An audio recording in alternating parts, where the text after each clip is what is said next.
Who expect that this weakness bastard reveals secret hidden from century? In the forest under the moonlight and through the mist, the ghost of a man appears brandishing his sword, leaping into the air. Like melon, jump into the lake to be a watermelon. The man runs quickly, holding his sword in one hand and a small child in the other, as he escapes from a group of killers trying to harm him and the child. Suddenly, two more men with swords jump at him, ready to strike. He quickly delivers a double blow, killing them instantly, and their bodies fall to the ground covered in blood. The leader of the killers emerges, speaking in a powerful and stern voice, demanding the child be handed over. The man holding the child refuses vehemently, stating that the child has done no harm. A fourth killer suddenly appears, running after him along with the leader. As the attacker leaps to strike, calling him a damned fool, the man fiercely blocks the blow and retaliates with a fatal strike, leaving the attacker's body drenched in blood on the ground. The killer's leader, then, speaks in a chilling voice, urging him to surrender and hand over the child for peace. The leader strikes with a forceful blow meant to cut the man in half, but he defends himself strongly, holding on to the child. The force of the strike pushes him back a great distance, but he leaps forward to fight the leader of the killers fiercely. The man lands a hit on his shoulder, but the man bends, dodges, then delivers a powerful blow to the leader's chest. Amazed by the man's skill, the leader wonders how he managed to land the hit. Falling to his knees from the force of the blow, the leader looks at the ground as the man holding the child stares at him intensely. With a weak voice, the leader, bleeding out, tells him, "The ball kept getting bigger and bigger. I was wondering why, and then it hit me. It is not too late to surrender the child," calling him by name, Yomyong. Yomyong responds that he will disappear with the child to Jingjiwa and lead the rest of his life in hiding, but he begs his uncle to let him go. He steps away, and his uncle calls out loudly, "Yomyong." Yomyong turns back, saying sadly, "Please tell my father that it is better for him to believe that his grandson, Scion Yomyong, is dead." His uncle, speaking weakly, promises to try to talk to his father, Lord Jang, but wonders how Lord Jang will react to this. "I will tell him your son not know the meaning of fear." Then he continues saying, "He only know one four-letter word beginning with F." Watching him go, his uncle, holding his wounded chest, laments in pain. Yomyong leaps high into the sky, disappearing with his son. Time passes, and during winter as the snow falls, Yomyong stands in the midst of it, talking to his son. He reminisces, saying it was the first snowfall when his grandfather brought him to Yong'an village. The villagers, without hesitation, welcomed his grandfather. Perhaps it was the dried blood on his sword and clothes, or the pitiable appearance of the child in his arms. He wasn't sure. 3 years passed quickly in Yong'an village. Whenever I felt sleepy, my father would whisper the same words in my ear like a lullaby. "Dream your dream, then open it," and say, "What does a cloud wear under his raincoat? Thunderwear." Yumayong talked to his son Shion, telling him that he gave up everything in his life to win his mother's love, and then he sacrificed everything to protect him. Yumayong continued in a low, sad voice, "Even my family. And I'm not regretful about that," he added, "but it's disappointing and unexpected. I think I made a mistake and that things could have been better if I hadn't given up everything. How wonderful would it be if that could happen again? How I wish I could be an ordinary child like other kids." Whenever my father spoke about the big chestnut tree in his hometown, I could see the signs of nostalgia in his eyes. Yumayong started teaching his son the family names. He called out to him and asked, "What is your name and your father's name?" The boy replied, "My name is Cheon Yu-ok, and my father's name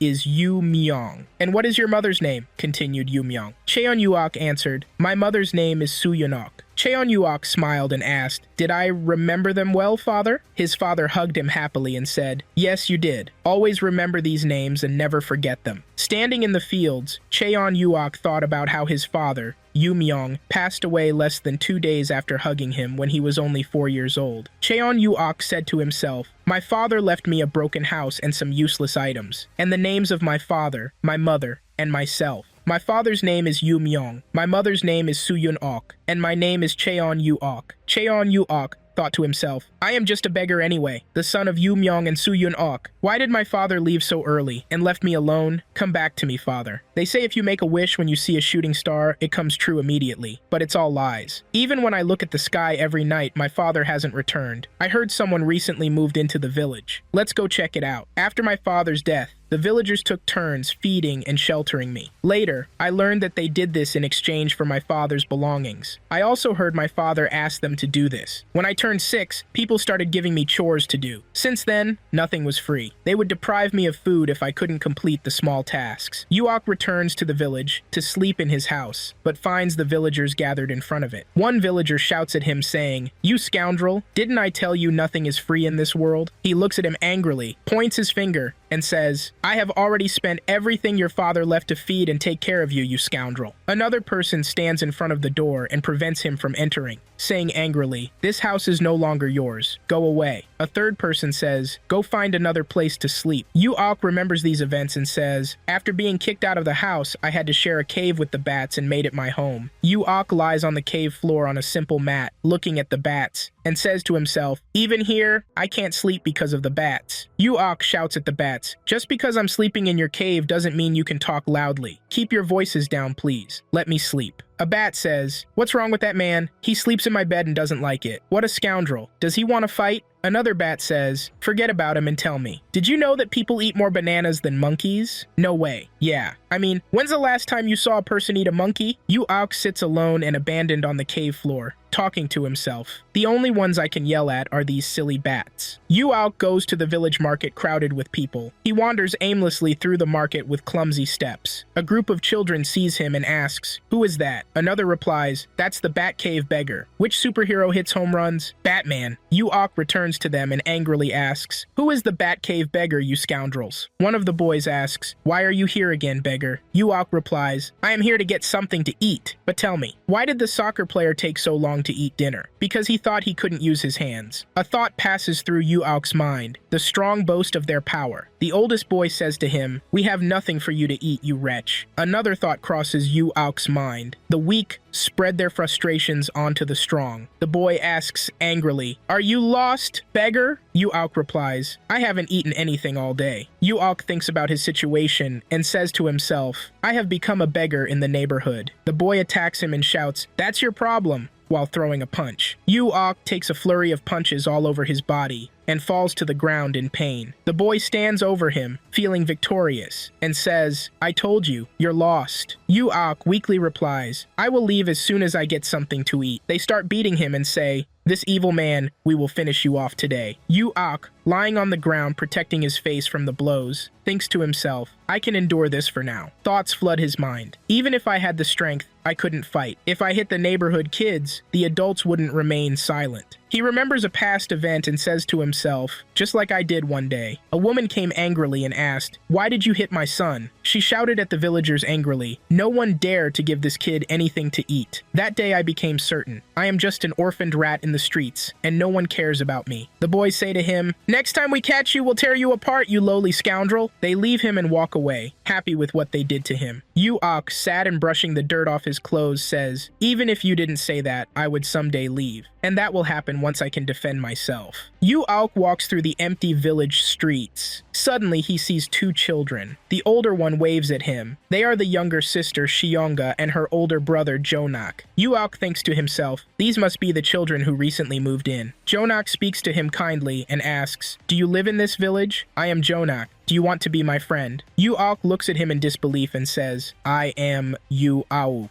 but I'm a beggar. Is that okay?" Jonak replies, "As our mother said, judging people by their appearance alone is not right." Shionga jokes, "This Appa looks better than you, Hyung." Uok asks, "Really? Do you want to be friends with me, even though I am a beggar?" Jonak welcomes him warmly and says, "Yes, of course, I want to." Uok says, "All right, let's be friends then." Uok remembers this event and says, "That day I made my first real friend." Uok walks with Jonak and his sister Shionga in the village streets, and people see them. A group of children wonders, why is Jonak playing with that beggar? Doesn't Shionga hate beggars? One of the kids suggests, "What do you think about scolding Jonak for this?" Another replies, "Are you crazy? Jonak's mother is the daughter of a noble. If you scold him, your father might kill you. That's not a good idea." He continues, "Anyway, I still don't like that beggar kid." Jonak says, "Uok, do you want me to teach you the letters?" Uok responds happily, "Really?" Jonak says, "Yes, really." Shionga adds, "Jonak, you know a lot of letters." Uok says excitedly, "I will learn. Please, Teach me. Jonak replies, then let's go to the riverbank. There you can write on the sand. They all go to the riverside. Jonak says, first, why did the Blue Jay get in trouble at school for tweeting on a test? Jonak says, let's start with your name. Yu-Auk says, my name is Cheon Yu-Auk. Jonak replies, tell me the names of your father and mother too. Yu-Auk says, my father's name is Chon Yu-Myong, and my mother's name is Yun-Ak. Jonak writes the names in the sand and asks, do you understand? As Yu-Auk looks at his parents' names, tears well up in his eyes. Chon Yu-Myong, So Yun-Auk, he whispers, overwhelmed.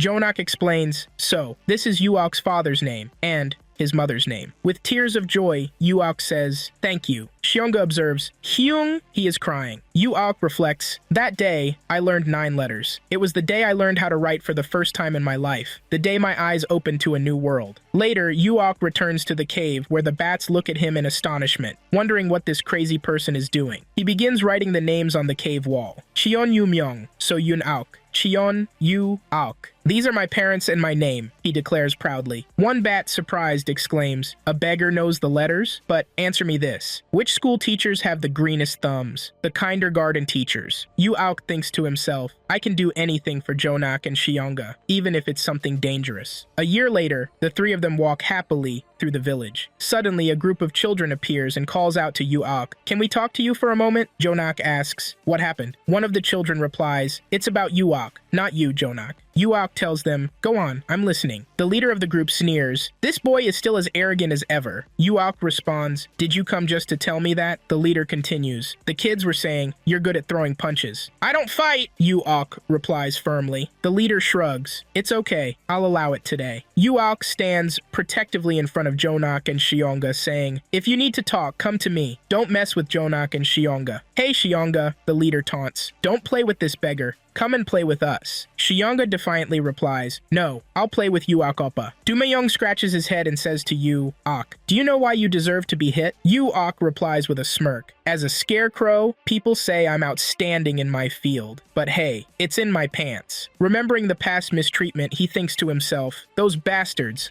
I'll kick their asses all. Yu-Myong smirks. We heard you've become good at fighting. Can you hit me now? Yu-Auk mocks him. I won't just hit you. I'll do more than that. I'll do something else that starts with the letter F. One of the gang members chimes in. This boy only listens if you hit him. Yu-Myong, clenching his fists in preparation for the fight, says, okay then, I guess I'll have to beat him severely. Without warning, Yu-Myong attacks, landing a strong punch on Yu-Auk. The blow hits him square in the face, causing blood to drip from his nose and pushing him back forcefully. Jonak cries out in panic, calling for Yu-Auk. His sister, trembling, asks, Appa! What should we do? I'm scared! Yu-Auk signals them to stay put, saying in a strong, decisive voice, don't interfere. I'll handle this myself. He thinks to himself, I must succeed this time in beating him. Success is like being pregnant. Everyone says congratulations, but nobody knows how many times you got messed up. Yu-Myong attacks again, aiming a punch at Yu-Auk's face. Yu-Auk dodges and blocks the punch with his arms. Yu-Auk, this bastard has really become skilled, one of the children observes. Yu-Myong then targets Yu-Auk's leg with another punch. One child laughs. No matter how strong Yu-Auk is, he can't beat Yu-Myong, who learned martial arts from the Black Tiger Sect. Yu-Myong sneers. When I told you to hit me with some punches, I was mocking you. I allowed it. Don't you agree with that, you jerk? Yu-Auk thinks to himself,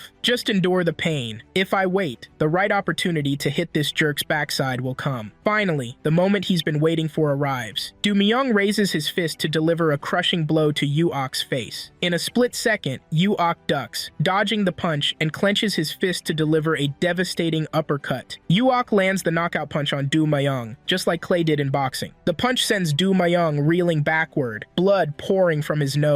The impact is so strong that he falls to the ground, unable to get up. Yu-Auk rushes to him, sitting on top of him and delivering a series of powerful punches that smash Yu-Myong's face, causing blood to flow from his mouth and nose. Yu-Myong's friends rush to defend him, shouting, Stop! You bastard! Yu-Auk grabs Yu-Myong by the neck with one hand and picks up a large stone with the other. He raises the stone high while holding Yu-Myong, who is powerless to resist. Stop, you bastards! Didn't I say I'd beat your asses badly? Yu-Auk shouts at Yu-Myong's friends. They stand frozen, terrified of him, unsure of what to do. If you come any closer, I'll smash Du Myung's skull, Yuok continues in a terrifying voice. Du Myung, trembling, pleads, Yuok, please have mercy on me. Yuok, raising the stone high, threatens, if you dare touch me again, or Jonak, or his sister, I'll do something that starts with the letter F to you, and you'll see if I can really smash your head. Jonak rushes forward saying, Yuok, please stop. The lesson you've taught him is enough. Stop it now. Remember these words forever. Don't forget what happened today for the rest of your life. Always remember me, you bastard, Yuok warns. Du Myung shaking responds, I understand perfectly what you're saying, but please have mercy on me. Yuok stands up and throws the stone onto the ground next to Du Myung. Finally victorious, he stands tall over his defeated enemies. He leaves Du Myung and returns to his friends, Jonak and his sister. Are you surprised by what I did? You haven't seen anything yet. Let me tell you something. If there's anybody here this afternoon feeling nervous, apprehensive, and queasy at the thought of what lies ahead, it's probably because you've just married Du Myung. Let's get out of here. I'm tired of these bastards, he adds. Jonak agrees. Okay,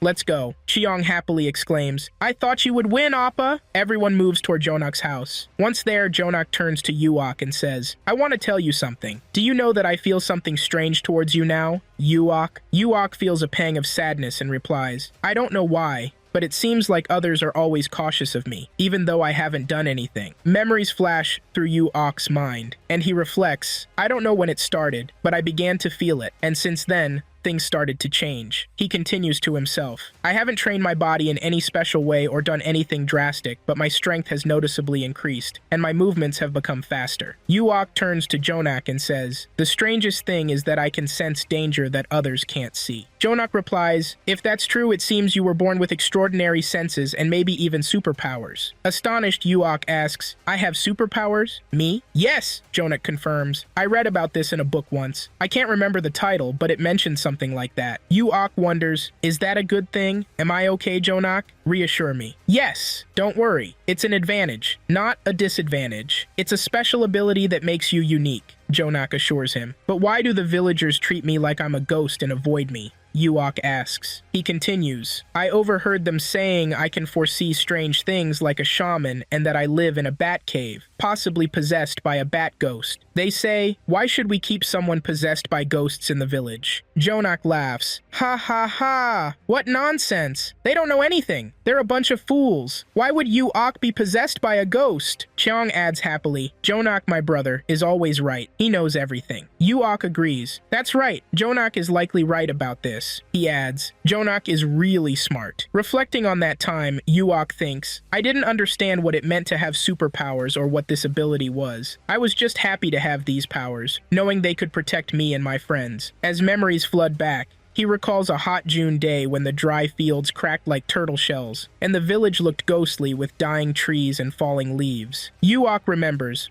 one night, the sky filled with thunder and lightning, and it began to rain. The villagers joyfully shouted, It's raining! The rain is coming! Children danced in the rain, exclaiming, Great, thank you, Creator, for sending the rain. But as the heavy rain poured down throughout the night, Yuok looked up at the sky with concern. He thought, it's raining too heavily. This is dangerous. The rain will destroy the village. Worrying about Jonak, he reasoned, Jonak's house is on higher ground. He might be safe. The rain transformed the village streets into rivers, and Yuok felt a strange heaviness, sensing that something dangerous was about to happen, similar to when he sensed danger before. Yuok decided to warn the villagers of the impending danger and ran swiftly toward the village, determined. I will do it, he declared. The water flowed through the village streets like torrents. As he sprinted through, he shouted, The situation is dangerous. People living in low areas should move to higher ground to avoid drowning. The water is very heavy and will cause flooding. Inside his house, one villager asked his wife, What is that lunatic saying? It's been a long time since he came to the village, and now he's talking madness. His wife replied, What a crazy scoundrel! Who does he think he is to say this? Does he think he's the village protector? Nah. Yuok stood in the middle of the village, drenched by the heavy rain, shouting warnings, but no one responded, as if he were a madman. When the villagers ignored him, he began calling them by name. Mrs. Jin, the situation is dangerous. Move to a higher place to save your life. One villager shouted back, You Scoundrel! What is this disturbance? Your voice is too loud and noisy. Another added, if you have nothing to do, go to sleep. You lunatic. We can't sleep because of your noise. Feeling frustrated, Yuok left them and ran toward Jonak's house, thinking, Jonak's house is in a high location. It should be safe, right? When he arrived at Jonak's house, he looked at it and said, this place is indeed high, but why do I still not feel at ease? He knocked vigorously on the door, calling out, it's me, Yuok! Open the door. Disheartened, he realized no one answered. It seems they can't hear me because of the heavy rain, he thought. Moving away from Jonak's house, he tried to reassure himself. The house is in a high place, so it should be okay. Yet, he continued to reason with himself. With this heavy rain and the lightning strikes, the rain will continue falling for a long time, and it's cold too. I need to find a place to shelter from the rain and the cold. As lightning flashed and rain poured heavily throughout the night, Yuok felt a growing sense of urgency. The villagers finally realized the danger Yuok had warned them about. One villager shouted, it's a flood! The river has overflowed! Hurry and escape! Save your lives! Panic ensued as villagers rushed into the streets, trying to escape. They fell into the floodwaters, calling for help and shouting, ah! Save me! The flood swept away villagers of all ages. Yuok ran toward Jonak and Cheong's house, calling their names repeatedly. The floodwaters forcefully entered Jonak's house, even at a high level. Inside, Jonak's mother clung to a pillar in the middle of the house, yelling, hurry! Jonak! Take Cheong and run! Save yourselves! Jonak, holding his sister tightly, cried out, Mother! With tears streaming down her face, their mother replied, don't worry about me. I'll be fine. You and your sister go first. Just hurry and escape quickly, she urged. Jonak shouted back, no, mother, I won't leave without you. With tears in her eyes, their mother cried, did I raise you both to die with me? Are you going to let your younger sister die with you, you miserable boy? The house began to collapse, and parts of it fell on their mother. Jonak and Cheong watched helplessly, tears streaming down their faces, as large wooden beams crashed down, causing her head to bleed profusely. Her body disappeared beneath the rubble, leaving only a small part of her face visible. In a weak voice, she told Jonak, hurry, go! As the floodwaters rose, the part of the house where their mother was disappeared beneath the debris, and she drowned. Jonak stood holding his sister in the upper part of the house, unsure of what to do as the chaos unfolded around them. The floodwaters surrounded Jonak and Cheong as they stood amidst the rising waters, screaming for help. Suddenly, Yuok burst through one of the windows, grabbing a pillar and shouting, Jonak! After several difficult attempts, Yuok managed to grab Jonak's hand. He pulled Jonak and Cheong through the rushing waters, urging, follow me quickly, Jonak! If we delay any longer, the waters will engulf us, and we won't be able to escape. Jonak wept over his mother's death, frozen in grief and unable to move.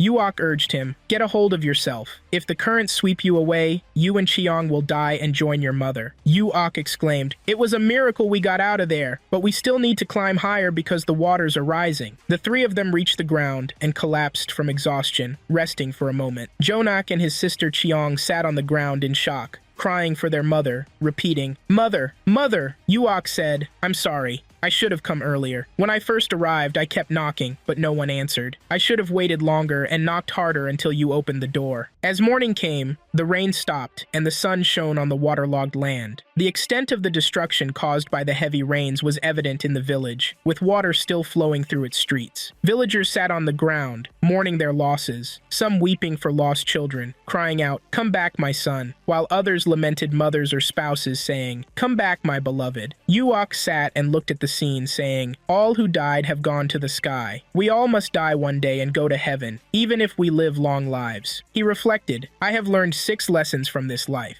You should be old enough to realize this. Most people never understand these lessons until they're 40. 1. Life is 100% better when no one knows anything about you. 2. You shouldn't take advice from people who are not where you want to be in life. 3. Everyone will show you who they are. Just give them time. 4. You need to be smart enough to create your own opportunities. Don't wait for them to come to you. 5. The secret of happiness is freedom. The secret of freedom is courage. In life, you must take action if you want to experience freedom. 6. You will always have problems. You will always have some sort of conflict in your life. You must learn to enjoy life while solving them. There is beauty in everything we experience. You just need to adjust your perception. You can either cry in the storm or dance in the rain. He continued his thoughts. Anyway, it doesn't matter, for I have no father or mother, and no one cares for me. I am alone. No, I have friends I care about, Jonak and Cheong. But what should I do about Jonak and Cheong? How can I help them? They have become homeless like me, with no place to stay. Suddenly, Yu-Ok looked toward Cheong and saw her on the verge of falling into the water. He screamed her name,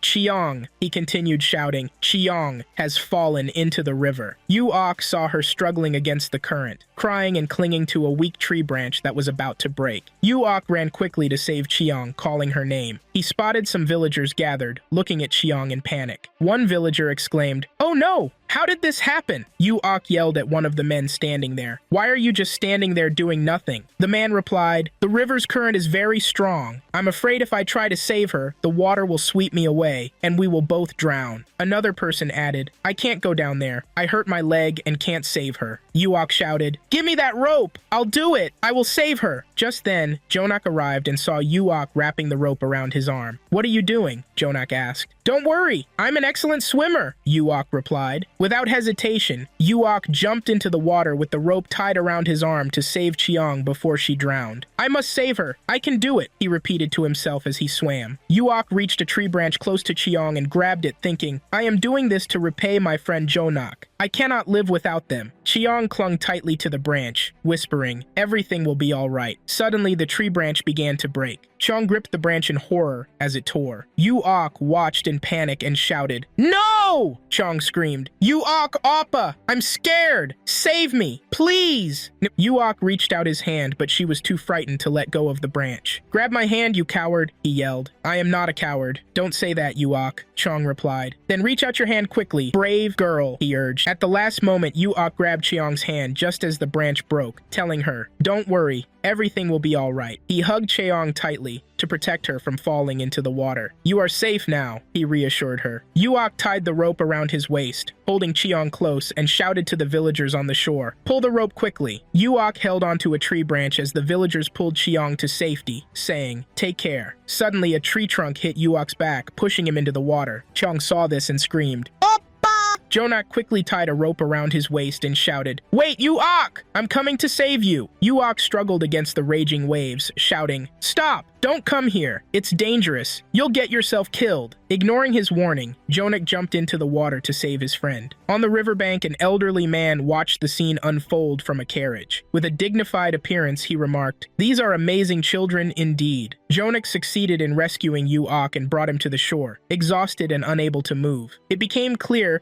that the dignified man was none other than Elder Jang Chunji, the leader of the sovereign heavenly sect, accompanied by a man named Bong Baek. Jang Chunji said to the driver, "Teg-un, I almost regretted not listening to your advice and insisting on taking this route." Turning to Bong Baek, he asked, "Which of the two children do you prefer?" Bong Baek replied, "Do you mean the first child?" Jang Chun then ordered Teg-un, "Bring the children to me. Bring the girl too. We are taking them to the sovereign heavenly sect," he added. Taegyun listened to Jang Chun's orders, then jumped high to execute the command. Cheong ran toward her brother Jonak and Yu-Ok, crying, "Oppa!" Yu-Ok cradled Jonak's head and patted it gently, saying, "Why did you recklessly jump into the river, you fool?" Jonak responded happily, "I did it because you are my friend. That's what friends do for each other." Suddenly, Teg-Yun landed in front of them. They looked at him in astonishment, wondering who he was. Without warning, Teg-Yun swiftly shot arrows from his hand toward them. Each of the three received an arrow directly in the chest, and the tranquilizer effect caused them to fall unconscious immediately. Teg-Yun carried the three children on his shoulder and moved swiftly back to the carriage. He jumped high while carrying them and landed on the carriage,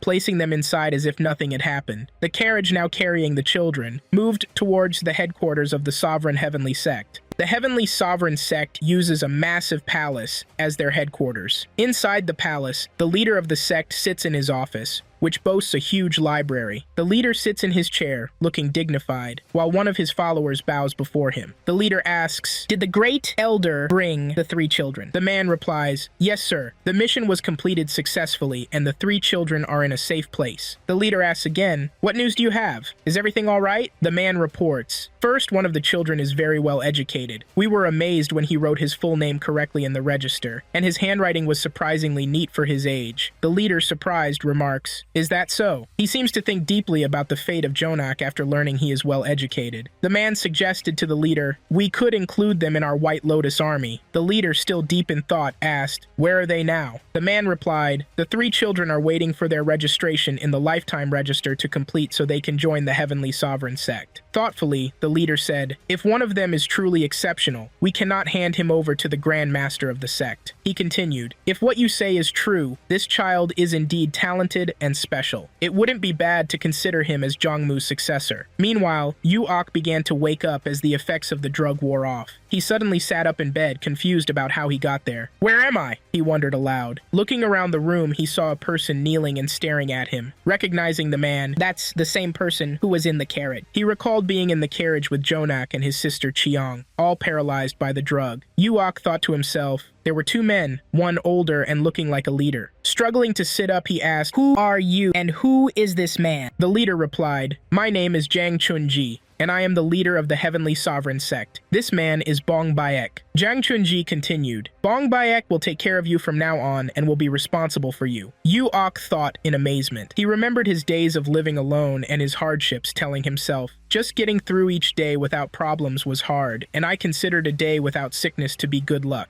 Yu-Ok recalled his daily worry. Who will take care of me if something bad happens? Looking at Bong Baek, he thought, he seems unable to speak, but that's not something to be concerned about. As the drug's effect lingered, Yu-Ok repeated, "Unable to speak?" So, he concluded, "We have a long way to go anyway, so rest now and sleep." Suddenly, Yu-Ok woke up and looked at himself in surprise, realizing it wasn't a dream. He heard Bong Baek humming and turned toward him. Yu-Ok thought, Bong Baek can't speak, so he communicates this way. Bong Baek gestured for Yu-Ok to get up from the bed and come to him. Yu-Ok moved from the bed, shifting the blanket, and headed toward Bong Baek. Surprised to find himself unclothed, Yu-Ok exclaimed, "My clothes?" Blushing with embarrassment, he felt shy standing naked in front of Bong Baek. Bong Baek looked at Yu-Ok with a piercing gaze and muttered some incomprehensible words. Yu-Ok sits on the bed, frozen by the awkwardness of the moment. Bong Baek turns away and heads for the door. Quickly, Yu-Ok gets dressed and catches up, introducing himself. "My name is Yu-Ok, and my family name is Chun." He notices that Bong Baek isn't kneeling, but is instead using a stump to walk. Curious, asks, "Did you bring me here to work? Do you have a task for me?" He adds, "If there's something you want me to do, just let me know."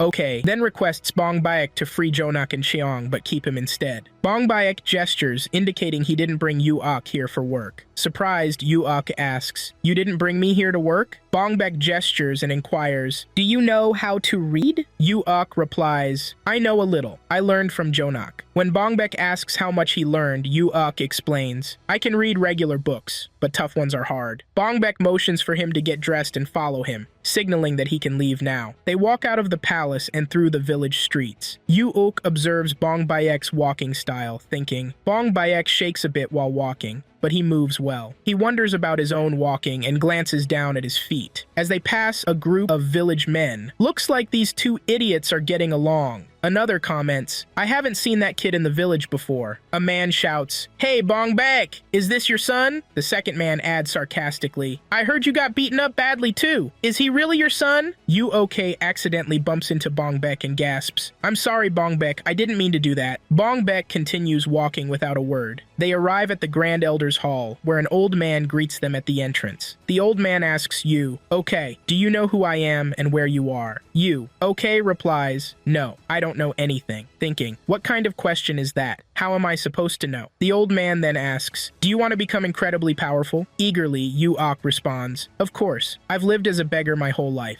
He wonders, can someone like me really become strong? Excited, Yu-Ok asks, "How can I gain strength?" The old man answers, "What can you do for me if I grant you this strength, Jang Chun?" Yu-Ok inquires, "What do you want me to do? How can I earn your help to gain strength?" The old man states, "When I ask you to do something, you will do it." Bong Baek interjects, "Are you planning to take him on as your personal disciple? I recommend him. He's a lovable child." Yu-Ok eagerly adds, "It's a person's duty to repay what they receive. If the elder wants me to do anything, I will do it without hesitation." The old man warns, "To gain strength, you'll endure extreme pain, and you may die. Are you aware of that? What's your opinion? Can you do it?" Yu-Ok responds confidently, "Don't Don't worry about me. My entire life has been like this. He reflects on his daily struggles against hunger, loneliness, and pain, remembering how he was alone until Jonak's family arrived in the village 3 years ago. He thinks, I might die, so what? I've always lived like this. Others might find it surprising, but I don't. With excitement,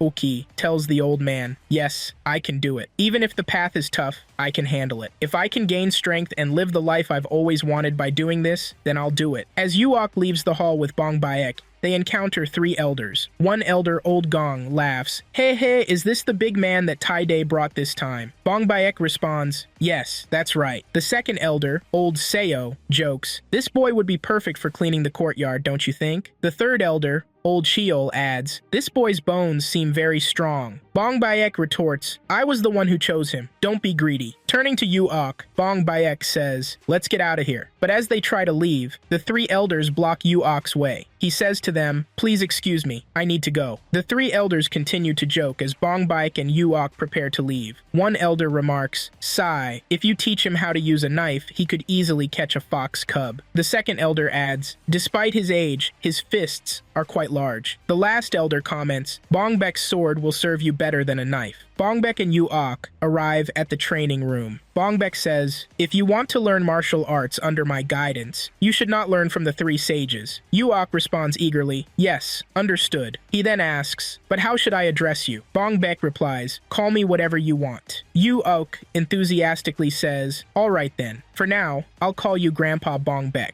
Bong Baek quickly responds, I'd prefer if you called me sir. I don't like the word grandpa. Uok feels happy, thinking, Bong Baek seems friendlier than he looks, but he still seems strange. He then asks, but where did Jonak and Cheong go? Bong Baek replies, I heard that members of the Cheon G1 family visited them early this morning. Those kids might have gone to the White Lotus family. Uok asks, the White Lotus family? Is it a safe place? Bong Baek explains, the White Lotus family is a lineage that grows to become military officers working under the Heavenly Sovereign Sect. They can be considered one of the 3 main forces of the Heavenly Sovereign Sect. Excited by the news, Uok says, if they have been chosen as military officers, that's great news. He thinks about his friends, reflecting, Jonak is smart, so he will be well received, and Cheong, what a beautiful girl she is. 3 days later, early in the morning, Bong Baek calls for Uok. They head to a mountainous area and start climbing. Bong Baek instructs, you need to sync your steps with your breathing. It will make the climb a little easier. Surprised, Uok asks, sync my steps with my breathing? Oh, like swimming? Impressed by Uok's quick understanding, Bong Baek thinks, Uok picked it up immediately. My choice to bring him wasn't a coincidence. He's executed the cloud drift technique perfectly. Uok continues to climb behind Bong Baek.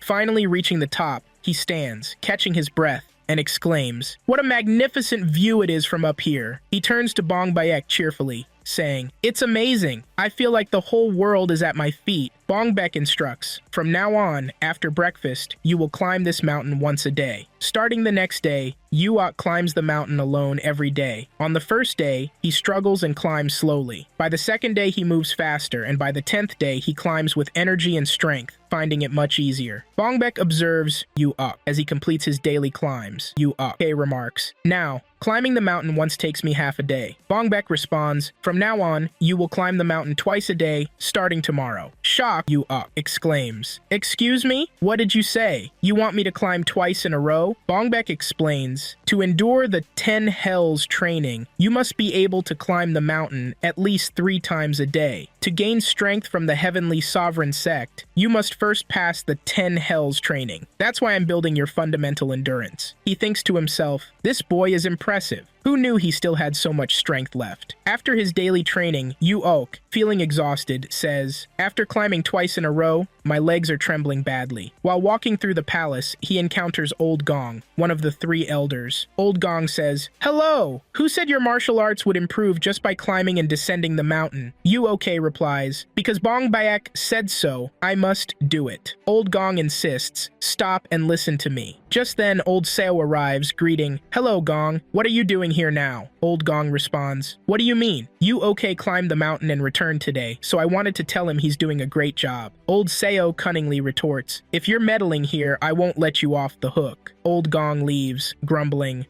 this coward is angry because he got caught sneaking around more than 3 times. Old Seo had attempted to sneak into Yuok's room 3 times and had been caught by Bong Baek. After failing, he tried to block Gong and Cheol's access to Yuok. Bong Baek proudly states, "I won't let others take what's not theirs." The next day marks 3 months since Yuok entered the Heavenly Sovereign Valley. Bong Baek says, "Let's go now, Yuok." Surprised, Yuok asks, "Is today the 10 Hells Day?" Bong Baek confirms, "Yes. Starting today, you will train in the 10 Hells. It might take about 5 years. If you don't want to do it, speak up now." Eagerly, Yuok replies, "Don't worry about that. I'm ready." Bong Baek sighs with relief at Yuok's determination. He continues, "If you've made your decision, come with me now." As they start moving, they pass the 3 elders. Yuok greets them, saying, "Excuse me, I'll be back later." The 3 elders respond mockingly. Old Seo says, "Yes, come back alive." Old Gong adds, "If it's too hard, just leave and don't come back." Old Cheol grumbles, "Is there anything special there anyway?" Yuok follows Bong Baek out of the palace toward the 10 Hells training ground. Bong Baek asks, "What is your final opinion? Are you really sure about doing this?" Yuok replies, "It's no big deal, as long as I don't die, right?" Bong Baek leads Yuok to the entrance of a cave that leads to the 10 Hells training. He tells Yuok to enter without fear and explains that he will find a door to open, with the password being the name Cheon-yuk. Without hesitation, Yuok enters the cave. Suddenly, a voice asks for his name. Yuok replies, "My name is Cheon-yuk. I'm 10 years old. My trainer is Bong Baek." The voice warns, "If you enter, you won't be able to leave as you wish. If you're not afraid of death, open the door and come in." Standing before the door, Yuok exclaims, "Oh my, it's so huge, but I'll open it anyway." He pushes the door open and steps into a large hall lit by torches, wondering, "Is this hell?" Yuok notices many stairs and descends. At the bottom, he sees a group of children dressed like him. Each child introduces themselves, and among them is Jonak, Yuok's old friend. They run to each other happily, and Yuok asks how Jonak and his sister Cheong are doing. Jonak replies that he's fine, and that his adoptive father treats him well. He adds that Cheong plays so much she even forgot Yuoki's name. Yuoki promises to scold her when he sees her. Suddenly, a strong voice booms from Professor Yoongeo Myung. "Stop! That's enough!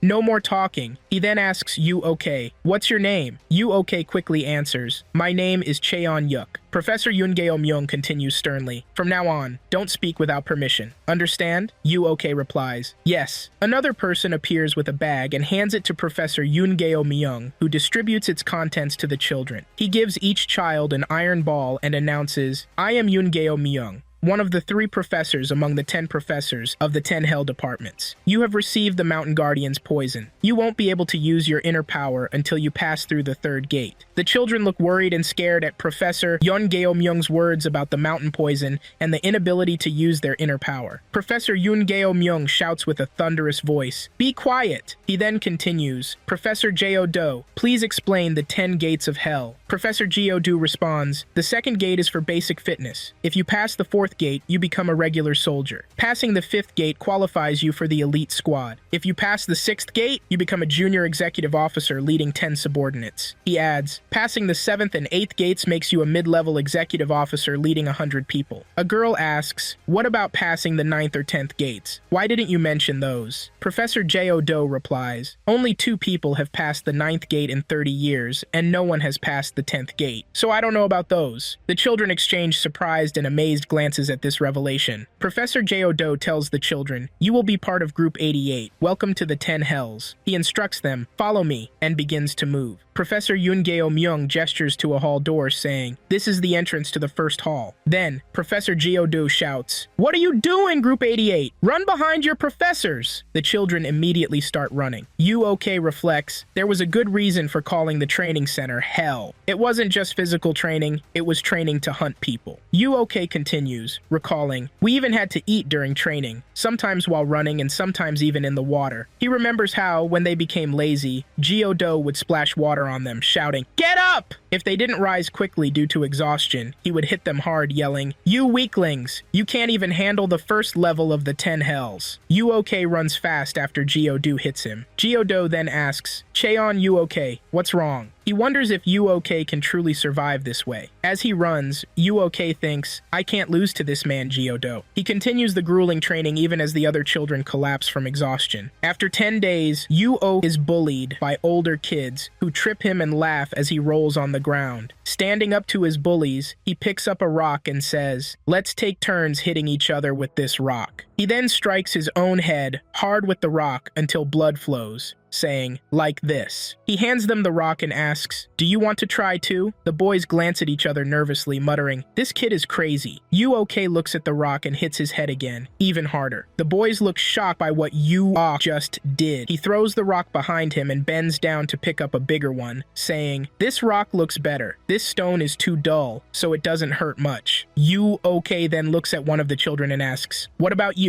Will you do it?" The child backs away in fear, replying, "No. Uok responds, "If you're not gonna do it, step aside. We still have to run for another hour." The boys quickly turn and start running, saying, Okay, we're busy too." Jonak asks, "Why did you hit your own head instead of hitting them?" Uok replies, "Are you asking because you don't know? There are people targeting me. If I had hit them, it would have caused trouble, right?" Jonak tears a piece of his clothing and says, "For now, bandage your head before Geodu goes crazy." Suddenly, Geodu appears from the darkness, sternly asking, "What's happening? Why are you gathering here?" Uok says, "Nothing. I just tripped and hit my head on the ground." As they start to get up, Uok adds, "Okay, let's run again. We might starve if we're late." A year passes, and Professor Geodo stands, announcing in his strong voice, "Battalion 88, starting tomorrow, we will train at the second gate." Uok remembers the training in the second hall, noting that physical training was basic in both halls, but the methods differed. Trainees had to wear iron rings on their wrists and ankles, and as they got used to them, one more ring was added each time. The training involved climbing a big rock while wearing 2 rings on each hand. The rings were very heavy, and Uok felt like he would die trying to climb the rock with them. One child says to Uok,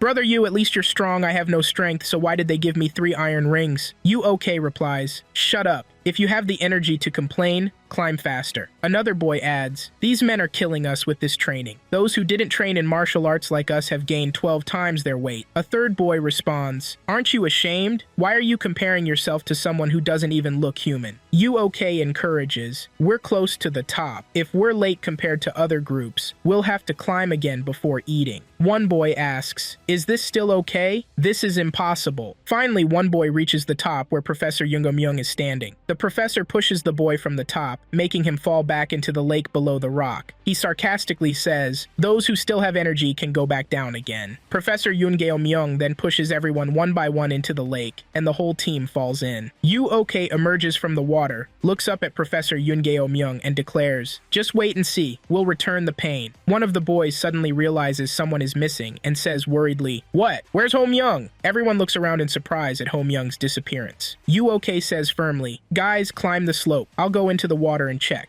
Jonak replies, "Be careful, Uok." Uok dives to the bottom of the lake and is surprised to find a net underwater. He wonders why he can't see anything beneath the surface and why there's a net in this place. Uok thinks to himself, "This net was placed to prevent trainees from falling too deep." He discovers a hole in the net, realizing it seems someone fell through it. "I need to go down a bit more and take a look," he tells himself. Uok passes through the net and continues diving until he reaches the plants at the bottom. There he finds an iron ball hidden among the plants. He examines the ball, wondering, "What's this? Should I clean it a little?" Amazed by the ball, he thinks, "Is it shiny? Where is all this light coming from?" In the light of the ball, he spots Myung, unconscious and about to drown. Uok puts the ball between his teeth, carries Myung, and begins to rise to the surface. When he reaches the surface, he takes a deep breath after holding his breath for so long, but he accidentally swallows the ball. The other children cheer as Uok returns with Myung. Uok shouts to Jinyuki, "Go quickly and call Mr. Song J.O.Do." Jinyuki quickly replies, "Okay." Uok starts trying to save Myung by pressing on his chest to expel the water. Professor Myung arrives and shouts, "What are you waiting for? Forget this man and continue climbing the slope."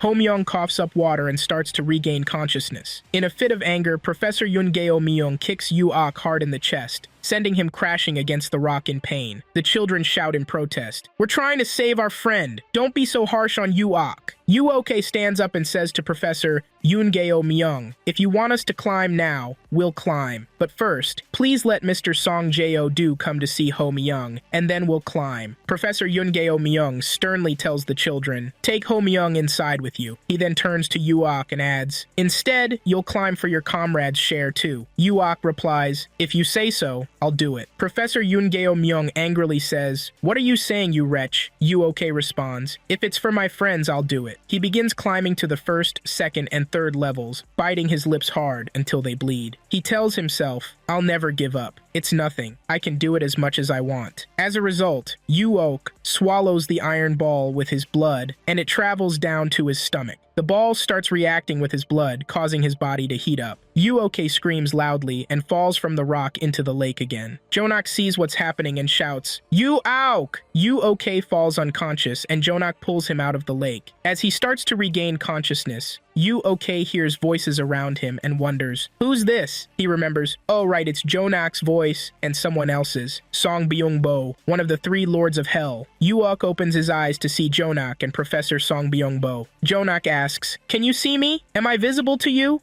Okay, filled with joy and tears in his eyes, laughs and says, "You saved me again. Thank you." Meanwhile, Elder Baekrigan Yang sits with Commander Baekri Jongmo in the office, reviewing the children's training progress and evaluations. Elder Baekrigan Yang remarks, "Time flies. 3 years have already passed." He asks Commander Baekri Jongmo, "So how was it?" Commander Baekri Jongmo replies, "I passed by the 3rd hall today, and without their knowledge, things are being arranged around 2 children." Elder Baekrigan Yang asks, "Which of the 2 children do you favor more?" Commander Baekri Jongmo points to Uok and says, "This one." Elder Baekrigan Yang notes, "It seems you favor the child named Cheon Uok more." Commander Baekri Jongmo explains, "The number of followers is equal for both children, but the problem lies in which children follow them." Elder Baekrigan Yang inquires, "How so?" Commander Baekri Jongmo replies, "The children who follow Cheon Uok follow him blindly without question." Elder Baekrigan Yang says, really, and asks, "Should I leave him alone?" He continues, "First, let him be. Test him with your instincts and intuition. If you still think this won't work, then we'll deal with him." Commander Baekri Jongmo asks, "Are you thinking of using the secret passage to the 7th room?" Elder Baekrigan Yang replies, "Shouldn't we use what we know?" Leader Yang Hanmong waits for the Heavenly King's messenger. When he arrives, he greets him, "It's been a long time. How are you?" He then asks, "What happened? You must be very busy with Heavenly King Daejeon's work, yet you came to visit an old man like me." The messenger immediately responds, "The Heavenly King wants to see you." Yang Hanmong replies, "See me?" and laughs, "Ha ha ha, this must be something huge if this man is looking for me." The messenger tells him, "The Heavenly King mentioned the past and emphasized that I should tell you he regrets it." Yang Hanmong responds in surprise, "Regrets?" He continues, "It's not that I couldn't guess why he contacted me, but time has already passed. I'm old now." Then Yang Hanmong's eyes flash as he says, "Really, he's the strongest among us, and this is just your view, while I, Yang Hanmong, am confined here in prison." Background. In the past, the Heavenly King forcefully sealed the Supreme King's authority for 2 generations. Leader Yang Hanmong continues, "Besides, it's been over 30 years since I was imprisoned here. Who would listen to me now? If the Heavenly King's spirit is with you, who dares to stop Elder Tita's will? This situation won't change just because I move. The only way to preserve the law is to re-establish the fallen heavenly law." The messenger replies, "I'll pass these words to the Heavenly King as they are." Yang Hanmong warns him, "Keep in mind, if these words lose their original meaning, the Heavenly King will no longer be the Heavenly King." The messenger bows to leave, saying, "I'll keep this in mind." He exits the hall. Yang Hanmong calls for Bong Baek. Bong Baek arrives immediately and asks, "Is you okay all right?"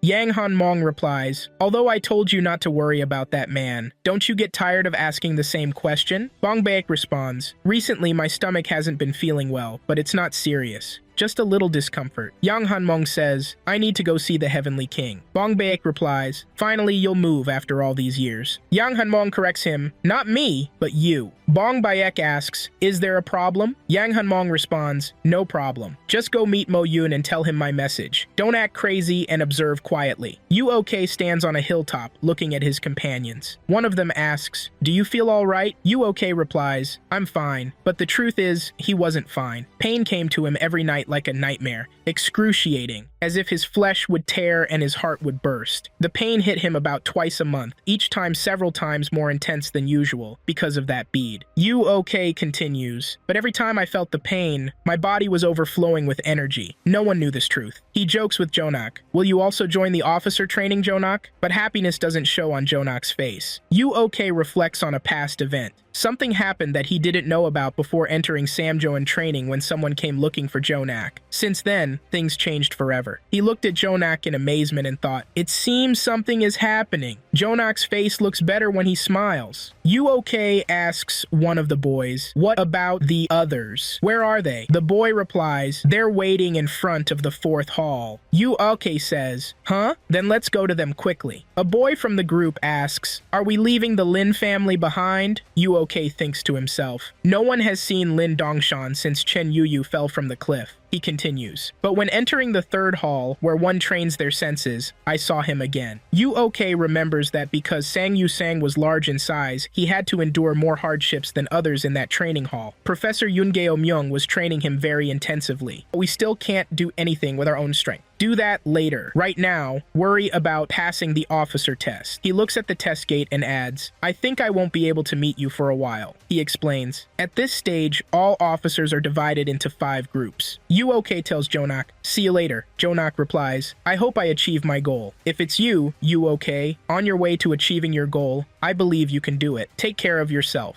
UOK responds, yes, you too, thank you. As the team members head toward the gate, UOK tells Jonak, now you should also enter the training hall. The 4th hall training consists of thrusting, cutting, stabbing, and walking. This simple description summarizes all the explanations. Jonak practices thrusting on a tree trunk. The instructor hits Jonak hard, shouting, you fool! Can't you thrust properly? Your thrust is only the size of a pea or a bean. Jonak looks at him angrily, thinking, if this was the martial arts master student, I'm sure I'd thrust correctly into his behind. A boy performs a powerful thrust, splitting the trunk in half. The instructor shouts, what's wrong with these kids? They draw a line thicker than their thumb, but what will they do if they get cut next to it? He then falls to the ground in pain after receiving a strong blow to his stomach from the teacher's stick. The teacher yells at the team, gather in a circle, now! He mocks one boy, Jimmy, is your finger only half? Did you eat everything and leave only bones? Another boy walks in a stagger from fear. The teacher kicks him hard in the stomach, saying, unbelievable! They're joking with me. Even if I asked for frogs, they'd be better than you. Why are you staggering? Were you drinking? He gives instructions. Turn forward, turn backward, turn around yourself all day. Are you still staggering? A girl in the team stands tired from training. The instructor sees her and hits her with the stick, making her fall. He says to her, you there, who fell on the ground? Don't even bother getting up. I'll make sure you never get up again. She replies, I was just running, don't you see? I never fall. You scoundrel. The instructor then tells you, okay, you there, from now on, cover one eye and fight. You okay looks at him angrily. The instructor says, what are you looking at? Should I pluck out one eye for you now? You okay firmly replies, fine, I'll cover it if you want. Then he thinks to himself, but in return, I'll pluck out one of your eyes someday. Just wait. He remembers the training and reflects. The martial arts masters invented all kinds of excuses to torture us. If we made a mistake, they'd beat us every day under the guise of strengthening our mental flexibility and muscles. They always chose the parts that hadn't been hit. At the same time, Yu Ok and the others had to memorize principles engraved on the wall. One would say, the content is trivial, there's nothing to see in it. Another would say, maybe it's better to learn something else. A third would add, I've mastered the principles of martial arts, so learning anything else is pointless. A fourth tells you, okay, you should learn something else too. Don't waste your time on something useless like this. But Yuok doesn't listen to them and continues to look at the wall and read what's on it. One teacher says, there were those who thought it was a secret technique for immortality. Another replies, but I've never seen anyone master it for more than 10 days. Maybe 2 weeks or so?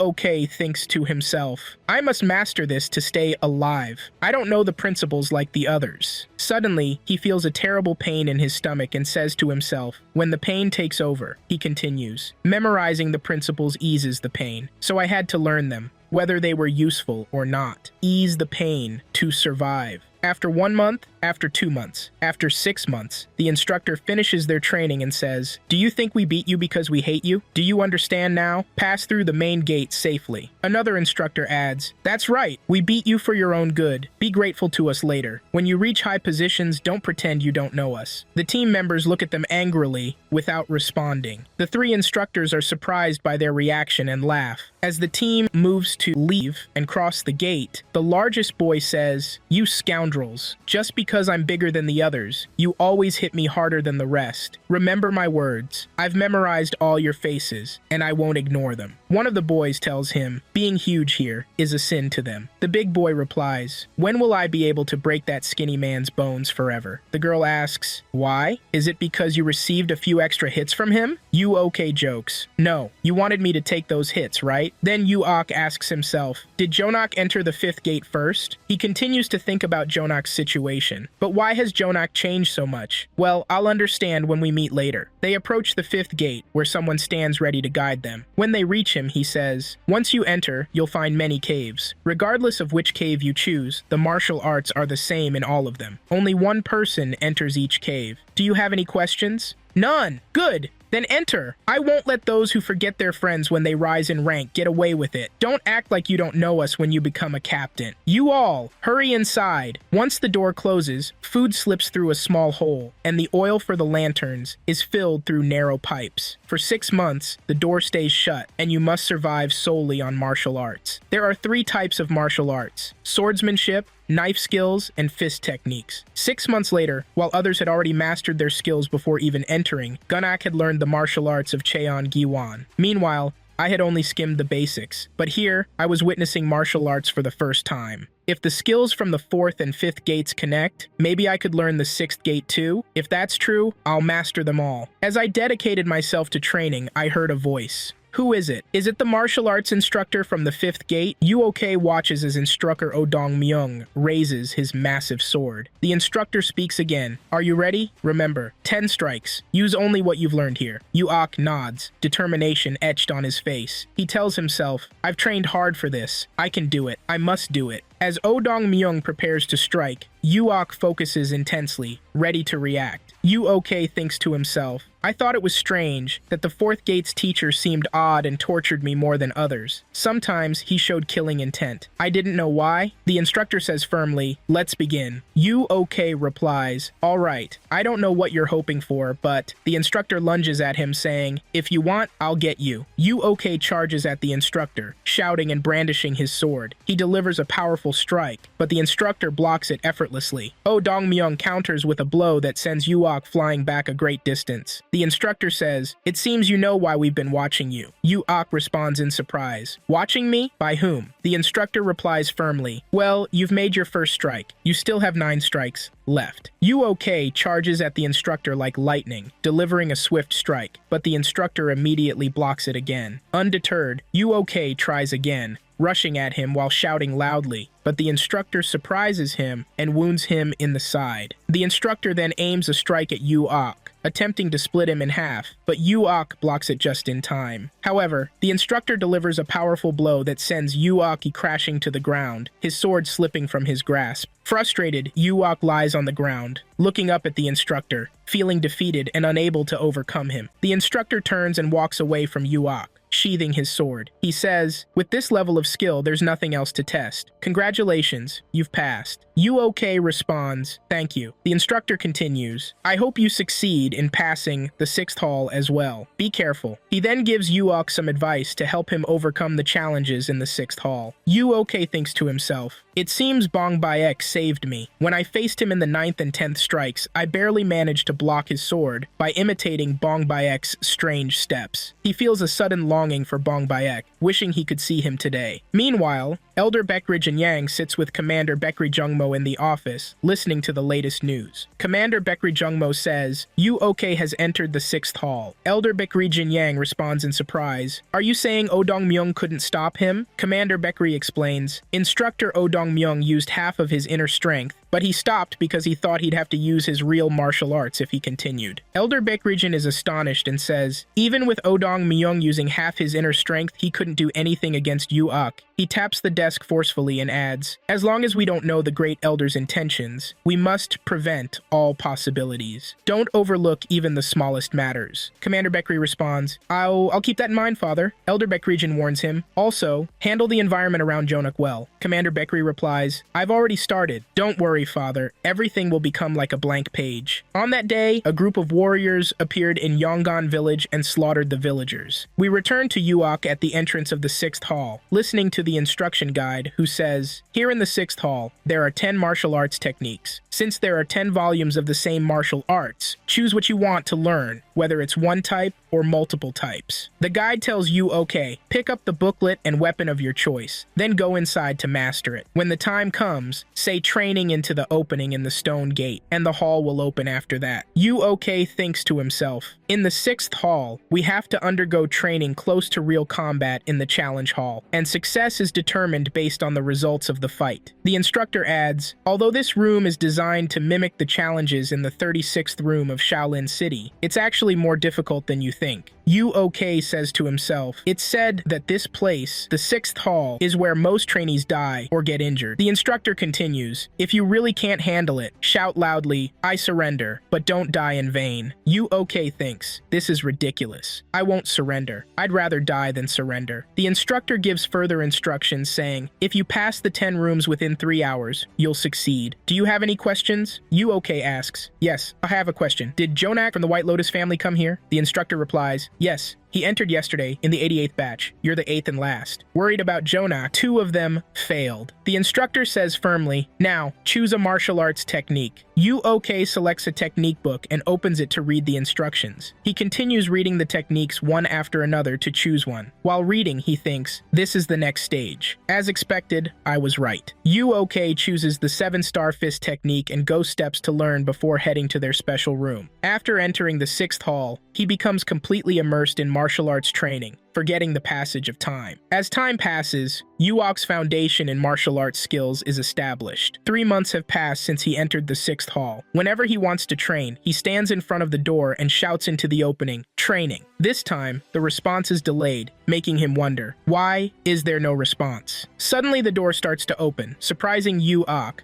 due to the delay. He enters the hall to find 2 rows of training dummies waiting for him. He looks at the dummies with anticipation and caution. Suddenly the dummies begin attacking him, wielding swords. Yu-Ok steps back, avoiding their deadly strikes. He draws his sword, striking the dummies and deflecting their attacks. The dummies attack again, but he delivers lethal blows, cutting them in half. Someone watching his training says in amazement, I can't believe it! Yu-Ok moved twice as fast as usual. Yu-Ok stands amidst the dummies as they attack him one after another, smashing them with his sword using deadly strikes. The person controlling the dummies thinks to himself, I need to be stronger this time in attacking Yu-Ok to get rid of him. He moves a group of dummies at once to attack Yu-Ok and finish him off. The dummy controller laughs as he sees Yu-Ok surrounded and shouts, go to hell! Die! Die! Elder Baekryjin Yang sits with Commander Baekry Jungmo in the office, discussing Yu-Ok's progress. Commander Baekry says, he's an amazing child. In the 6th hall, he mastered the use of the 8 demon swords and the 13 Danhan degrees by himself, and is heading to the 7th hall. Elder Baekryjin asks in surprise, the 7th hall? Commander Baekry replies, yes, the gate officials are watching him with great interest. There's even talk that this might be the first time in 10 years that a child capable of challenging the 9th cave has appeared. Elder Baekryjin angrily says, what are you saying? This sounds ridiculous. This can't happen at all. Commander Baekry responds, Father, don't worry. Preparations are complete. No one will notice his disappearance. Elder Baekryjin agrees, yes, that's how it should be. He then asks, what about Jonak? Commander Baekry replies, I think he'll pass the 6th hall, but the 7th hall seems to be more than he can handle. Elder Baekryjin says, that's fine. It's more than I expected. He needs to learn academic subjects too, so tell him to stop at this point. Commander Baekry responds, yes, Father, I'll do that. Elder Baekryjin then asks, are there still movements from Elder Tita's side? Commander Baekry answers, on the contrary.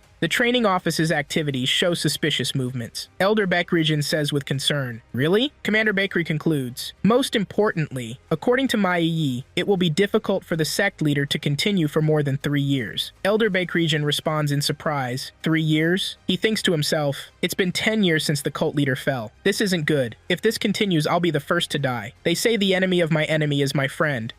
I should meet him. We return to Yu-Ok fighting the killer dolls. He wonders, are the 9th and 10th rooms the only ones left now? He continues, good, this will end today. Yu-Ok blocks a doll's attack with his sword and delivers a powerful punch to its stomach, pushing it back a great distance. He continues his sword attack on the dolls, destroying them one after another. Geodo enters Captain Baekri's room, sits in front of him, and says, there's news that the boy from Squad 88 passed the 6th cave test. Captain Baekri angrily replies, what? Geodo responds, please give me an order. Should I get rid of him? Captain Baekri says, there's nothing else we can do, so forget about this child. Geodo replies, yes, Captain. Then Captain Baekri regretfully says, I shouldn't have listened to Gonak's request. I should have done something sooner. He remembers his conversation with Gonak. He said if I killed Yu-Ok, he would die too. That's why I couldn't take action earlier. Captain Baekri asks Professor Geodo, did you tell him to send this child there? Geodo answers, yes, Captain. He should have gone by now. We return to Yu-Ok searching for a way out. He thinks to himself, I'm sure the guide told me to take this path. While looking for an exit, Yu-Ok finds a bridge leading directly to a path. He remembers the trainer saying, you might get lost if you're not careful crossing the bridge. There were also clear warnings written on the wall at the gate entrance. Yu-Ok feels something strange and says to himself, this is weird. Why is it so quiet? He continues, I don't know where this place is, but if there's a way in, there must be a way out. At the Heavenly King's headquarters, news spreads. Yu-Ok has disappeared after entering the 7th cave. When this becomes known, the 10 halls of hell are put on alert. The leaders gather in the meeting hall. The 10th hall master, Commander Galkion, asks angrily, what happened? Commander Yuseong replies, it seems he entered a forbidden area. Commander Galkion shouts, what? He throws a cup at Commander Yuseong and says, don't you know Sheikh Tadai brought this child? Do you want to be struck by lightning? Go and tell Sheikh Tadai this news yourself. He adds furiously, you scoundrel, you're responsible for this because it's your mistake. Commander Yuseong wonders, how is it my fault that the child got lost? Meanwhile, Yu-Ok fights in the 7th cave. He thinks, do I have to spend another 6 months here? But it hasn't even been 1 day, and all these arrows are falling on me. Yu-Ok considers his situation and says, this is really ridiculous. I have nothing to eat here. You scoundrels. Are you trying to kill me by letting me starve? 3 days pass like this, with Yu-Ok fighting day and night without food. Resting, he says to himself. Luckily, there were different sayings written on the wall that helped calm my anger. Yu-Ok is surprised by the dimming light and angrily asks, what? Has the oil run out? He thinks, if the oil runs out too, this place will become a real hell. Commander Baekri meets with Sheikh Baekrigan to discuss recent events. Commander Baekri says, in the 3rd corridor, they didn't replace the oil. Passing through the 3rd corridor and beyond in darkness is impossible, father. Sheikh Baekrigan, sipping tea and feeling reassured, replies, he was a very precious child. Commander Baekri mentions, Shilsa Yusong has informed Sheikh Taidai, but there was reportedly no specific reaction. Sheikh Baekrigan asks, did you tell Gonak? Commander Baekri answers, no, and I heard the leader's condition has worsened significantly. Sheikh Baekrigan says with concern, really? I think I should visit him sometime. I have something to discuss with him before he dies. He then asks Commander Baekri, will you go with Jib Mongo? He might ask many questions, so be prepared. What about bringing Goi Wang Jun or the Heavenly King instead? Sheikh Baekrigan advises Commander Baekri, you should never be hasty. Only those who are used to waiting can drink the final cup. At the Supreme King's Palace of the Heavenly Cult, Sheikh Taidai sits on a chair while Bong Bayek stands before him to discuss Yu-Oki's current situation. Bong Bayek says, it's been 5 days since Yu-Ok disappeared. Aren't you worried at all? Sheikh Taidai replies, you know I can read facial features, right? Bong Bayek is surprised by the answer, recalling when Sheikh Taidai told a fighter, you'll die within an hour. He thinks, if he says that, it will surely happen. Sheikh never misjudges things. Sheikh Taidai reassures him, don't worry too much, Bong Bayek. This child will live for over 100 years. I wonder if he'll live longer than me. Bong Bayek thinks, so, if the great Sheikh Taidai lives for over 100 years, Yu-Ok will too. Bong Bayek asks, is this really true, Sheikh?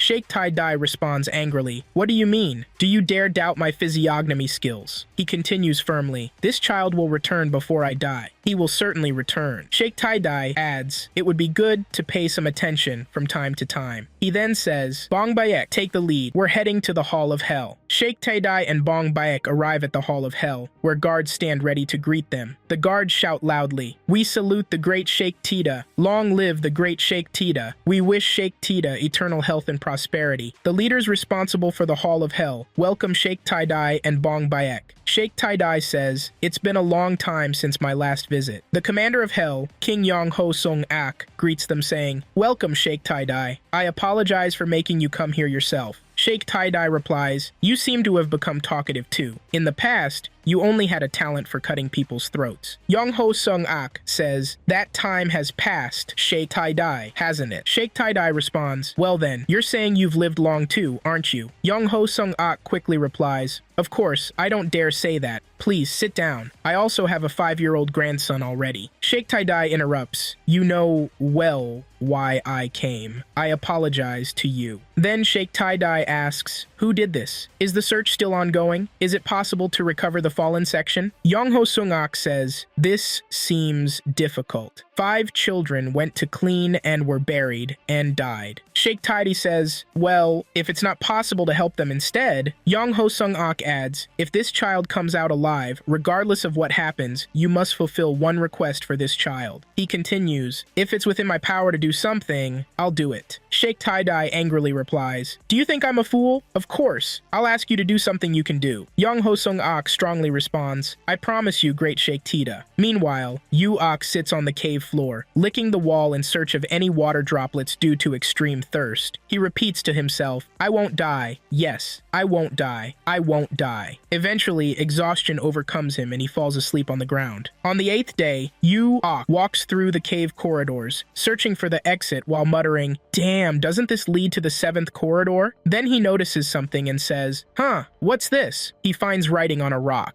UOK reads, I'm called Yong Ho So-Yang. This damn 7th corridor took one of my fingers. In return, I destroyed the hall corridor. Ha ha ha. You disciples will be grateful when you know this. It won't be easy to fix. So you trainees who pass through here safely before it's fixed should be thankful to me. UOK wonders, but why haven't they fixed it yet? He then says, so this is why there was no attack on the 5th corridor. Surely no one has come after that, right? He continues, however, they forced me to enter this place. It seems someone is trying to kill me. UOK sees something hanging from the ceiling and runs toward it. He thinks, it's a bat. I won't have to worry about food if I catch it. He adds, that's not all. If there are bats flying everywhere, there might be an exit. He then imitates the sound of bats. I had no friends when I was young, so I used to imitate bat sounds for fun when I played alone in the cave. Maybe with a little effort, I might be able to move the bats. Indeed, the bats move toward Yu Ok, and he catches one, exclaiming, I got it. He then eats the bat due to extreme hunger after 8 days without food or drink, saying, I'll definitely survive and get out of here. After eating, Yu Ok remarks, my god, I didn't know bats could taste this good. He continues, now that we've solved the food problem, should we take a look at the martial arts skills in the 7th hall? During that time, I was focusing more on food than martial arts, so I didn't even bother looking at them. This is the next part after forming the Heavenly Combat Sword, right? This is great. After 3 months, Yu Ok has combined his previous techniques with those learned in the 7th hall into one powerful technique. This allows him to maximize the power of the mysterious bead that had been dormant within him. He says to himself, now let's try to find a way out. Using a spear, he begins digging his way out using martial arts. 10 days pass, 1 month passes, and then one day, Yu Ok shouts with joy, finally! I've managed to get through! He walks through the opening he created to exit. Laughing, he exclaims, ha ha ha ha ha! I'll eat good food for 100 years! UOK walks down the corridor until he reaches a place where sunlight streams in. As I expected, there's an exit, he says. He continues, now I'll make the decisions. I'll leave this cave when I want to leave. He adds, let's make what I've learned completely mine. I will never, ever be exploited again. 3 years later, Gonak sits in his office throwing a book behind him. He mutters, you okay? I feel like your face is finally fading from my memory. The only reason Gonak started reading frantically was to erase the shadow of one person who never left his mind. You okay? Now, 3 years have passed. Gonak declares, I've decided to become a perfect member of the White Lotus Army. I have a good reason for that. So as a first step, I'll try to forget him. He thinks, it won't be easy, but I'm determined to get him out of my mind, and I'll conquer the world so that no one can move my heart again. Then he says to himself, shouldn't the price of forgetting you, okay, be at least this much? Gonak stands with Commander Baikri and Sheikh Baikregan. Commander Baikri says, forget you, okay. This child is the descendant of the great Sheikh Taidai. Maybe he will become our country's greatest enemy. We should have eliminated him before he grew up. Gonak responds, at that time, all I felt were distant feelings. He continues, in the end, without any special power of my own, I had no choice but to get rid of everything and ban it. Sheikh Baikregan warns, this child is extremely dangerous. I should have gotten rid of him even if it meant giving you up. Keep that in mind and don't say anything. Gonak reflects, I only realized then, the moment I took the name White Lotus, that I was no longer myself. I felt so nauseous and dirty that I wanted to vomit. He continues, but the most miserable thing is that I couldn't stop it, even if I risked my life. I realized I was a person who didn't have the courage to die for a friend. Gonak declares, I'll enter closed training. I won't come out for 3 years, so please take care of my sister Chionga, father. But that evening, someone approached him secretly. The person began speaking. Now everything seems empty. I've lived waiting for this day for the past 10 years. Gonak says, this person called himself my uncle. He said he was the one who brought me here and that Uok's arrival was just a coincidence. The person told him, you must remember what happened that day. I'm talking about the grudge you heard from them against Uok today. Gonak looks at him in amazement and replies, he pulled out my long-buried memories. Memories I never wanted to remember, one after another, like a fishhook. Then he remembers, today is the exact day I met my uncle 3 years ago. He continues, since that day I buried my friend in my torn heart. Don't forgive me for not saving you and for trying to forget you, even in the afterlife. Meanwhile, Uok explores the cave and discovers a water spring. He swims inside and emerges in another place. Where am I? He asks himself in amazement. He sees a corridor in front of him and exits the water to enter it. Uok finds a strange-looking piece of skin and carries it with him as he proceeds down the corridor. While walking, he muses, I wandered around the bat cave and entered a spring after seeing it. The spring was connected to the pool in the third hall. This time, I got scales that look like snakeskin from there. He sees light from afar and happily exclaims, the 9th gate of hell. He walks through the tunnel until he reaches a rock with some words on it. What's this? The 9th gate? He says in surprise. He continues, my God! They're asking me to continue until the end, huh? Who said I can't go? Uok advances without hesitation and enters the 9th gate of hell. Inside, he notices a recurring drawing of a girl on the corridor walls. Who made this drawing? At least they should have drawn them in appropriate clothes, he comments. Suddenly, he turns and says, hello, Chonga? To his astonishment, he sees the drawing on the wall come to life, revealing 3 fairies flying toward him. The fairies surround Uok, singing and restraining him. He shouts violently, go away, please just leave.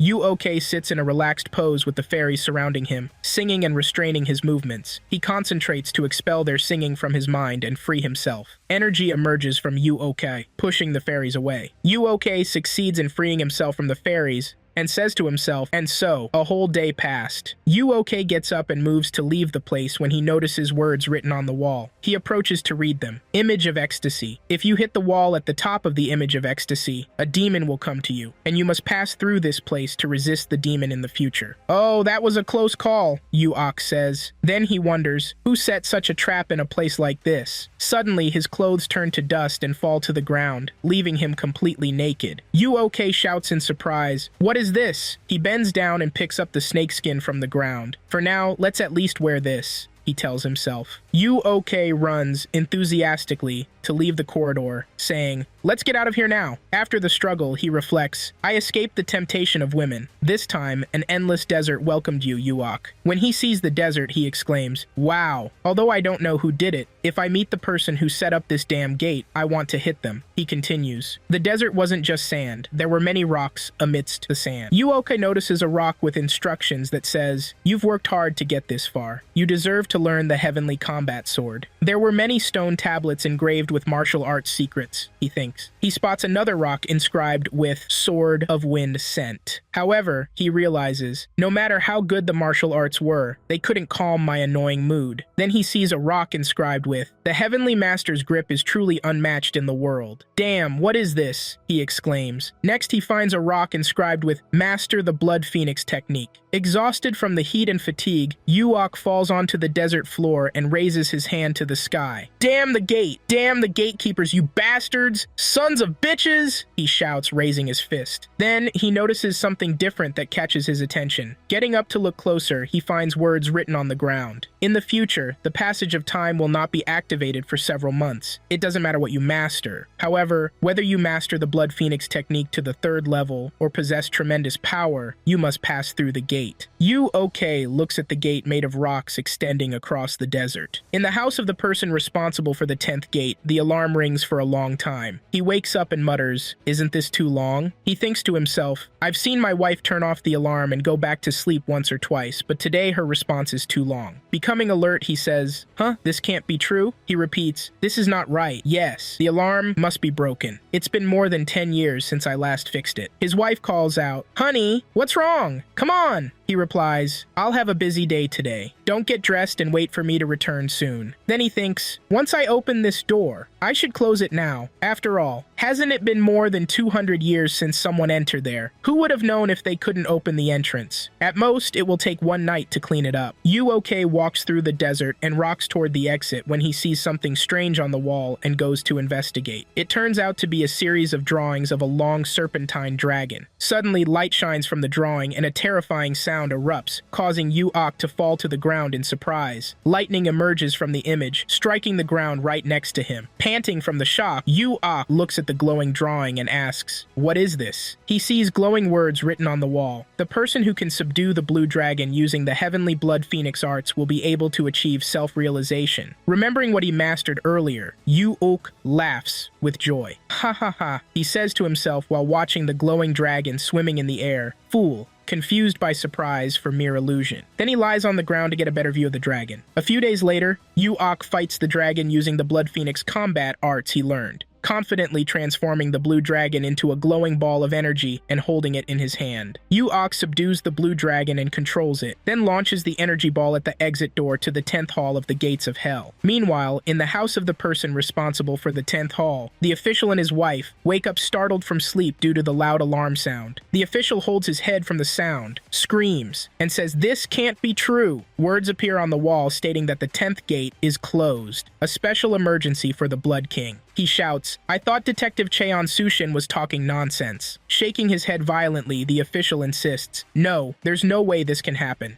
If someone can enter the gate, maybe there are people returning too." Angrily, he adds, "Was it wrong to forcibly block the passage at that time? Damn this stubborn old head for causing trouble again." The Lord of Hell, Yong-ho Sung-ak, held an emergency meeting upon receiving the report. However, the meeting concluded that the 10th gate had been closed due to a mechanism malfunction, and they decided to take a non-intervention stance. 3 years passed like this. It has been more than 9 years since the 88th Regiment entered the 10 Halls of Hell, nearly a decade. In another place, Bong Baek stands in front of Yuok's bed, looking at him with longing and sadness. He points to the bed and says, "Why haven't you returned yet? Elder Tai-Dai is not well. Come back soon." Then he adds, "Have you thought about what name you'll call me?" Bong Baek continues sadly, "You rotten bastard, you lazy bum. Please come back alive. Just come back and whatever you want, I'll give it to you." Suddenly, he hears a voice from behind him saying, "Are you sure?" Bong Baek turns to the source of the voice but finds the speaker has disappeared. Then he hears a voice from above saying, "Are you that determined to kill me? You just said you'd do anything." Suddenly the speaker appears, sitting on the bed in front of Bong Baek. Yuok holds his shoulder in pain while sitting on the bed. Bong Baek looks at Yuok in disbelief and asks, "Who are you?" UOK replies, "Well, I've decided what to call you, but do you want to raise a son by chance, Mr. Bong Baek?" Bong Baek exclaims, "Is this really you?" UOK responds, "Do you think I'm someone else?" Bong Baek rushes at him, hits him in the chest, and says, "It's you?" UOK replies, "Anyway, they say you're a strange person, but you seem fine to me." Bong Baek says, "Calm down. And what's the secret of this outfit? Why are you wearing snakeskin? Hurry up and change your clothes. We need to go see Elder Tai-Dai." Bong Baek thinks to himself, Thank you for coming back alive, you bastard. UOK stands before Elder Tie-Dye and Bong Bayek. Elder Tie-Dye says, "You finally returned." UOK firmly replies, "I'm sorry, I was a little late." Elder Tie-Dye responds, "Not just a little late, very late." It wasn't an incorrect statement. The one who entered thinking it would take 5 years ended up staying for more than 10 years. Elder Tie-Dye asks, "How far did you go?" UOK answers, "I entered the 10 halls in hell." Elder Tie-Dye continues, "So how many of the 10 halls did you enter?" UOK replies, "I entered the 10th hall until the end." Elder Tie-Dye looks at UOK in disbelief and exclaims, "You? Impossible!" UOK explains, "I was lucky. I was able to enter thanks to someone who pulled some strings in the 7th hall." Elder Tie-Dye asks, "So you're saying you entered the 10th hall through a passage in the 7th hall which had been closed for a long time? Not the 8th or 9th? But the 10th hall?" UOK confirms, "I almost died several times, but perhaps because I entered prepared to die from the beginning, it was possible." Elder Tie-Dye laughs heartily, but then coughs, blood spilling from his mouth. He asks, "Legend says that those who enter the 10th hall, the final gate, will obtain a sword. Did you happen to get it?" UOK replies, "I got a blood-stained sword and learned how to use it. However, I don't even know when everything ended. There was a stone inscribed with absorbing the small ball returns again, and another stone inscribed with catching the flame burst shatters the air. What I got in the 10th hall are 2 crimson daggers, a sword, and 5 balls of light." Elder Tie-Dye says, "I have another secret identity before the title of Supreme Elder. It's the position of Supreme Commander of the Heavenly Sovereign Inspection Body." Then he adds, "Show me the sword you got from the 10th hall." UOK takes the sword out of its sheath after it has been cleaned, revealing its shiny surface, and presents it to Elder Tie-Dye. Elder Tie-Dye laughs happily, saying with sparkling eyes, "I didn't expect to see this sword before I died." He returns the sword to its sheath, hugs it, and remarks, "Crystal tears. Truly amazing. Indeed, it deserves the title of Dark Heavenly Blood King." UOK says, "It seems you know the name Dark Heavenly Blood King." Elder Tie-Dye responds, "The Heavenly Sovereignty Inspectorate was created as a precursor organization to the Guardian Marshal, tasked with supporting the Heavenly King's laws. However, it couldn't exercise actual authority, and as soon as it was established, the Guardian Marshal disappeared, carrying a sword that could be called the Divine Sword. On that day, Elder Jang Cheon-jong took Yu-Ok as his disciple, passing on everything he knew and learned. The heavenly sword that Yu-Ok obtained was the same sword that Elder Tie-Dye received from the Heavenly King. Elder Tie-Dye says to Yu, "Oh, take 1 pill. I've already taken one, so taking another won't make a difference." Elder Tie-Dye passes on to Yu-Ok the combat arts of the Supreme King, which are on the same level as the Heavenly King and are part of the 4 kings. He teaches him the technique of shattering the Heavenly Monument, known as the Dark Shadow, Chi of the 9 revolutions, and the art of dividing the ancient heavenly moon. Then he says firmly, "Yes, once and for all." Elder Tie-Dye instructs Yu-Ok, "Defeat the Heavenly King in the name of the Supreme King." Yu-Ok responds resolutely, "I will certainly do as you say, sir." 3 months later, on September 1st, Elder Tie-Dye dies. In a hidden house in the middle of the forest, 3 years after Jang Cheon-jong's death, Yu-Ok sits in a room practicing martial arts, surrounded by a blue aura and floating in the air. He reflects, 3 years have already passed at a terrifying speed. According to Jang Cheon-jong's last orders, I had to learn martial arts in secret, without even meeting my friend, Jong-Ok. Yu-Ok leaves the house and steps into the forest, finding the weather perfect. "It seems I've chosen the right day," he says. He walks toward Bong Baek and asks, "What are you doing, father?" Bong Baek replies, "I've hunted a deer. Wait a little." Yu-Ok beams with happiness, saying, "Oh really? Ha ha ha ha. We should celebrate a farewell party." Bong Baek asks, "Why? Are you gonna die?" Yu-Ok answers, "Yes. Now I must start the mission the master entrusted me with. I can't keep playing forever." Bong Baek responds, "Are you sure about this? The Heavenly Sovereign Sect is already under their control." Yu-Ok replies, "We'll see who wins when I face them." Bong Baek encourages him, "Yes, I'm sure you can do it. Please punish them." Since the Supreme Elder's death, chaos has erupted unchecked. Yu-Ok adds, "It's like when the tiger sleeps, the foxes start fighting." Bong Baek gives Yu-Ok a new outfit. As Yu-Ok puts it on, he stands in front of Bong Baek, who starts adjusting it for him. Yu-Ok says, "Father, I'll do it myself." Bong Baek replies, "Stop talking and stay still, you rascal." Yu-Ok thinks to himself, "To be honest, I felt satisfied." He continues, "Since I started calling him father, it's always been like this." At first, Bong Baek used to say, "You crazy? Who's your father?" But at some point, he enjoyed being called father. Bongbek finishes tying the outfit and says, "That's enough." Then he tells you, "Okay, let's go and pay respects to the Supreme Elder. After that, do as you please."